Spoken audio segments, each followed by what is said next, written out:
thanks for joining me for another edition of Fixing Headstocks. My name's Scott, and this is a Gibson Everly Brothers Signature Edition 1996. And I want to show you something that's kind of unique about these early Montana jumbos. It's something about the truss rod, and this one broke in just the right way where we're going to be able to see exactly how it works. Let's zoom in. So the way it broke, we're going to be able to see that this is not the standard acorn nut truss rod that we're used to seeing on a Gibson guitar. This nut has been welded to the threaded rod, just like a different guitar company does. Paul Reed Smith style truss rod.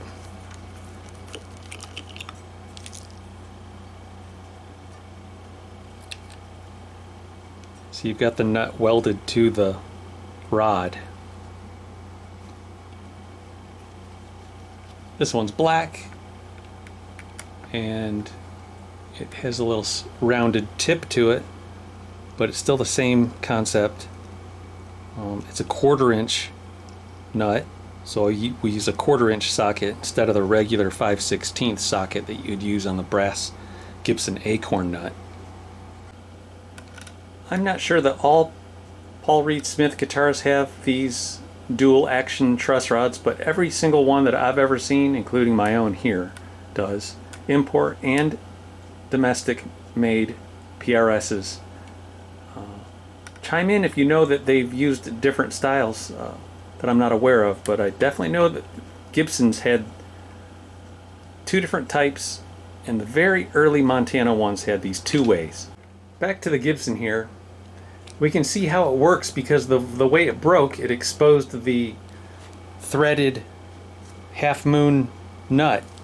I'm just guessing that it's a half moon shape because the standard Gibson washer that the brass acorn nut registers up against is a half moon shape. I have one right here.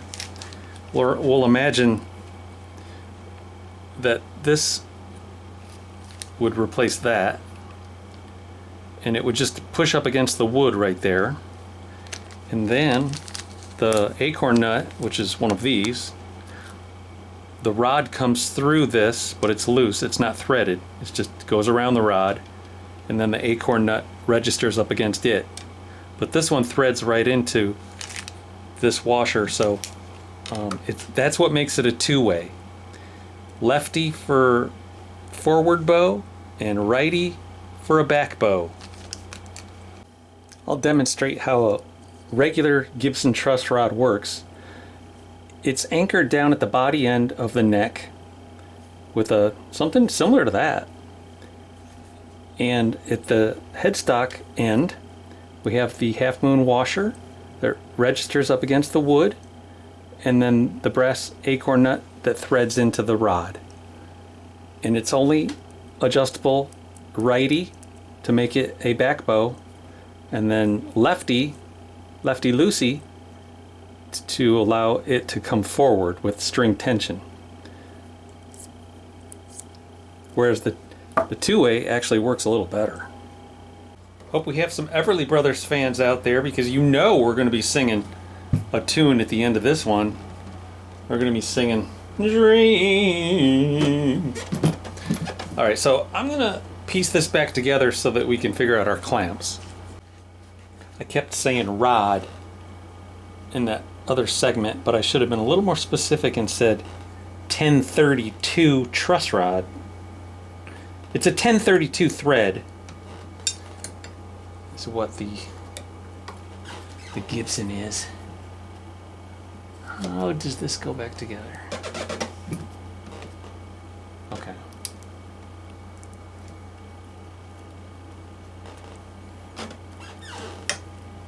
That's how it goes. Okay, I figured out my clamping process here. Right here we have a piece of hockey puck, and on this side we have a piece of rubber, a piece of wood. This applies pressure to the fretboard and the headstock veneer, and it allows one clamp to do all the work. is it enough pressure in this area here? I think after I clean out the squeeze out, I'm going to be having glue squeeze out here and inside of here, and it's going to squeeze out in this channel. After I wipe all that up, I'll lay a piece of plexiglass across here. But you'll see that when I get there. I'll lay a piece of plexi here and add at least one more clamp right there. So there's the front side of it. And here's the back side of it. Big old chunk of hockey puck there cut. But it allows me to get in there and wipe out all that squeeze out. And then I'll come in and put the second clamp there. Right now I'm packing beeswax in around the threads of the truss rod so that the glue doesn't get in there and cause interference. It could get into the threads and dry, and that could cause it to stop functioning. So beeswax is my friend. I'm just going to try to pack a little bit of it in around here, just in case. Hopefully most of this glue is going to squeeze out the edges. And I'm going to use Titebond Original because although we call it glue, it's really just a rubbery gasket that holds things together. And I think it'll be the glue that's least likely to interfere with truss rod function. So my biggest fear is having the truss rod not be functional. Just in case the truss rod does get messed up, I'm going to make sure there's some tension on it before I glue it all up. Make sure it's in a slight back bow. I want to make sure that the neck is in a back bow before we glue it up. What do you mean a back bow, you say? This doesn't seem to be in a back bow at all. The digital caliper shows that it's pretty dead flat. So we better make sure this says -8, -7. He had 13s on it, but we're not going to go there again. We're going to go with 11s or 12s. Yep, now that it's been snapped, we're going to go with like 12s. Let's see what that did. These are very, very, very sensitive.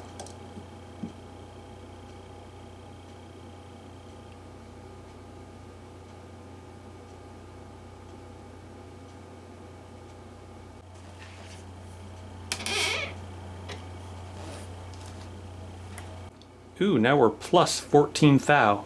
That maybe we went too far. It was doing something. It was going from the negative into the positive is what it was doing. And now it might be relaxing a skosh.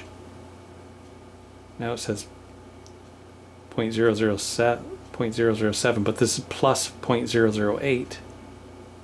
I noticed there's a little bit of glue, dried glue, and sawdust right here that I might be able to clean out. And there's also a little bit of lacquer right here.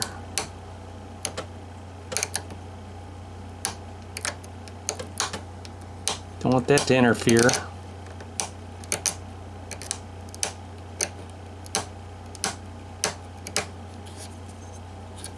So look at all this. It's just dried up glue. Doesn't seem to be aliphatic resin either. It's more of like a PVA. It's very hard.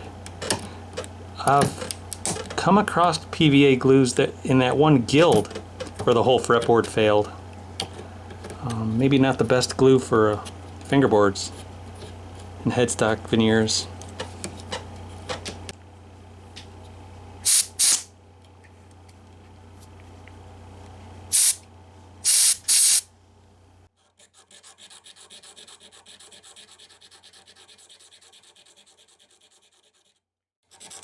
I might like to sand this with some 120 grit sandpaper going this way to open up the pores of the maple. Allow it to, it's so smooth, I think it's got some of that PVA coating on it.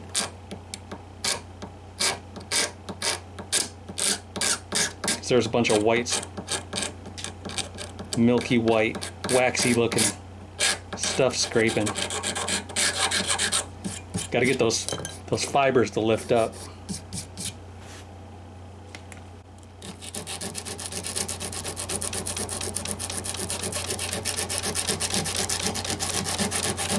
On the back side, the wood's all rough and splintered. I think it's okay.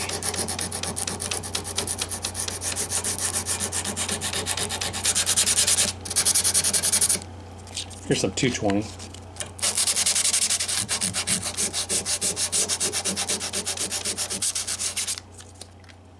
Probably 120 better.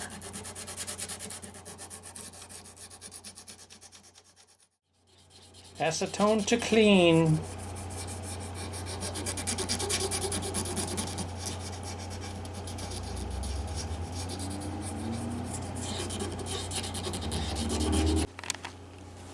I'm also warming this headstock up over here under this heat lamp because the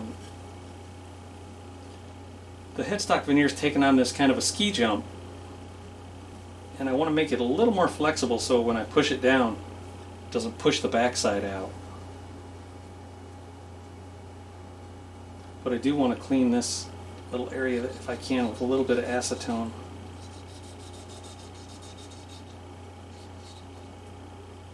I had this arrow here to remind me there's a little crack in the wood that I wanted to see if I could get a little glue in there.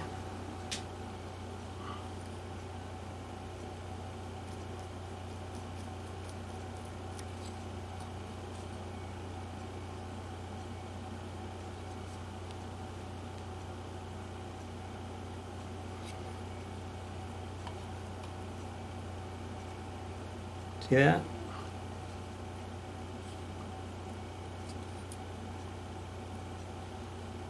Anyways,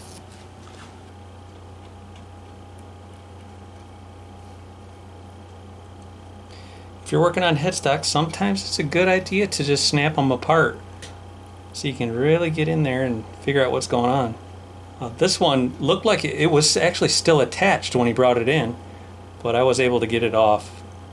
It was just a little bit of glue between the headstock overlay and the peg head itself. Use a smaller brush for this area.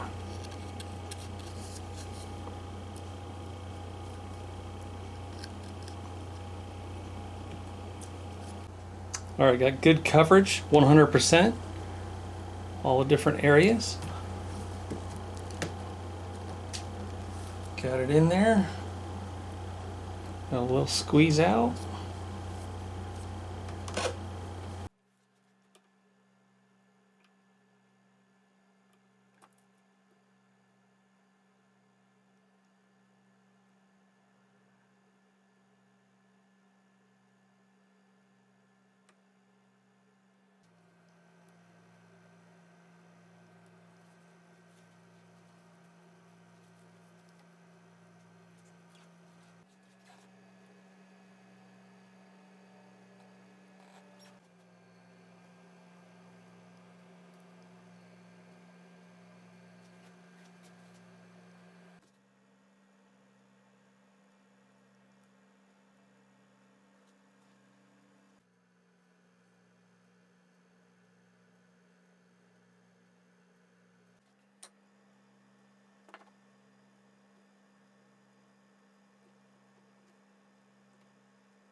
I'll come in here with one more clamp here.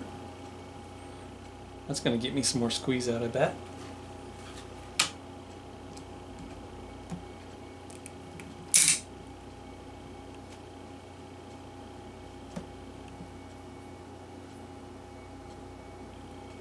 Oh yeah, that's amazing.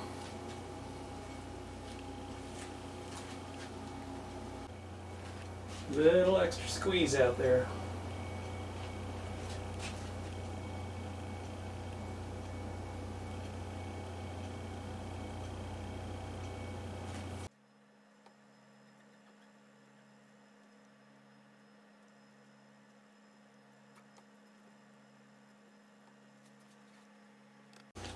That's not just a little squeeze out, that's a whole bunch.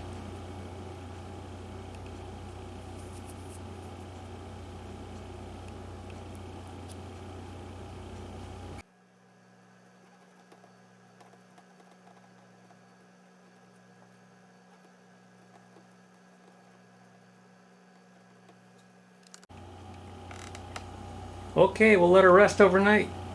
See you in the morning.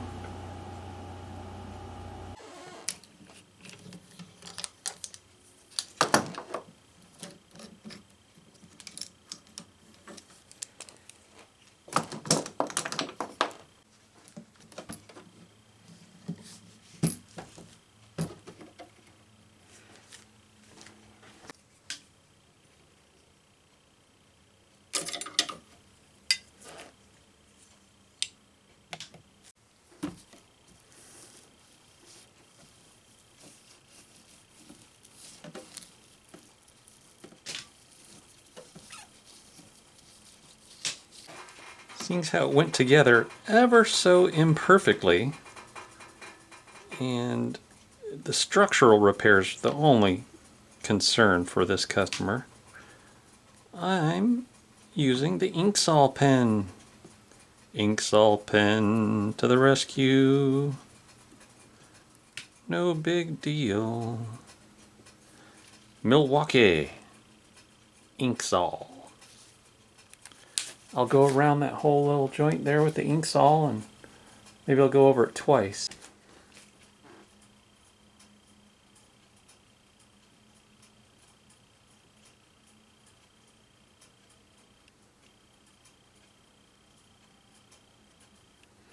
But the Inksol is not as blue. Thank you for whoever commented about that a while back. I was using the Sharpie, which is kind of purpley blue. This has actually got more of a gold-ish kind of tone to it. Definitely not blue though. So sometimes I'm only hired to do structural stuff. I know my niche is finish repairs, but not everybody needs finish repairs. And I'm just honest with the YouTube channel. I'm not trying to sell every video as I'm a miracle worker. It's just not necessary. And it's just honest repair work. No big deal. I might try something on top of that marker that flows out even more. And this is a paint pen. I don't know if you guys have ever seen one of these, but you can get paint pens from the craft store.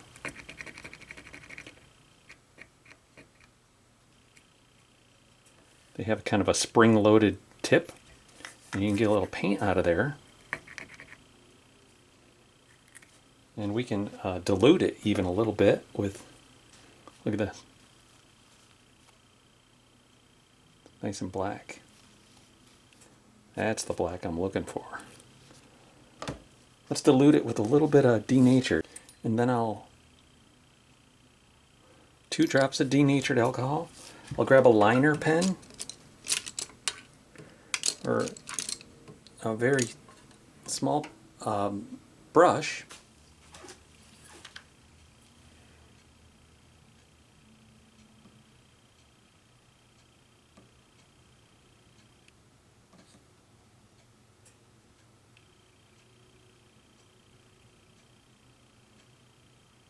Yeah.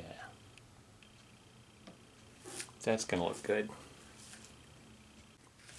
I like this color. It's kind of a murky gray-ish. Oh yeah, that's a great color. I may have got that pen over at Walmart or Michael's Crafts. It's very convenient. Only take me a minute to brush it on here. Maybe I can wipe off the excess a little bit. Paper towel. Okay, now we're looking at under black light. You can always tell a repair under black light. Know what I mean? Know what I mean, Vern? Now if he wants to... Yeah, we can certainly leave the door open for finish repairs, future finish repairs, if he wants to bring it back sometime. Yeah, we'll let him get this back in his hands, let him play it with these new strings. It needs fret work too. Yeah, it needs serious fret work. He's been playing those 13 through 56 gauge strings, and they just dig deep gouges into the frets, especially the plain steel strings, the B and the E. Pretty bad. I'll show you.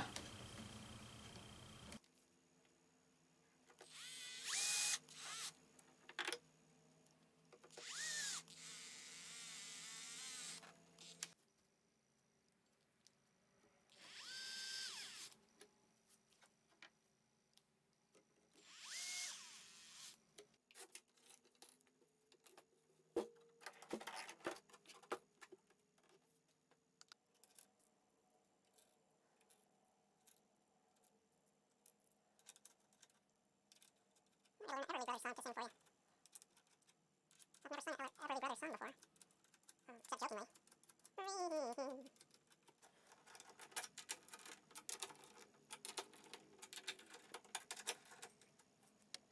One more time with the Tight Bond Original.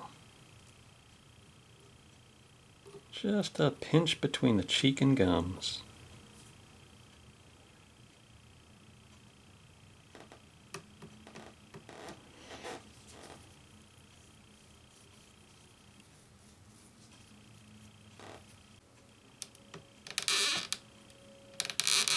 Truss rod still functions. Very nice. And that's what I'm talking about, those frets. I'm gonna suggest he bring it back for some fret work soon. Because with this lighter gauge of strings, they might sit down into those grooves even further than the thicker strings.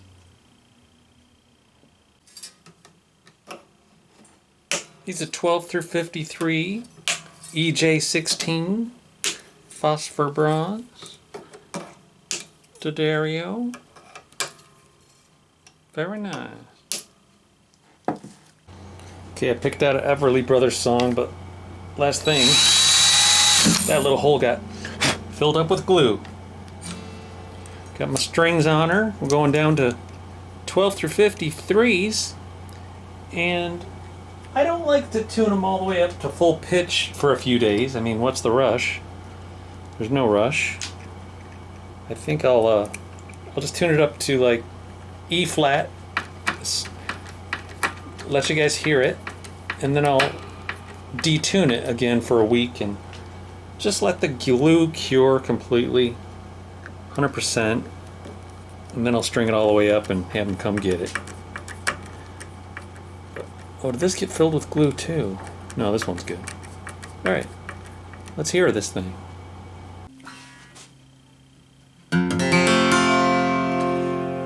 Bye-bye love, bye-bye happiness, hello loneliness, I think I'm gonna cry. Bye-bye love, bye-bye sweet caress, hello emptiness, I think I could die. Bye-bye my love, goodbye. There goes my baby with someone new.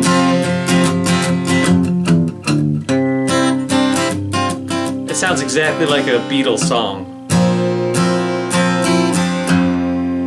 Those guys were really influenced by the Everly Brothers.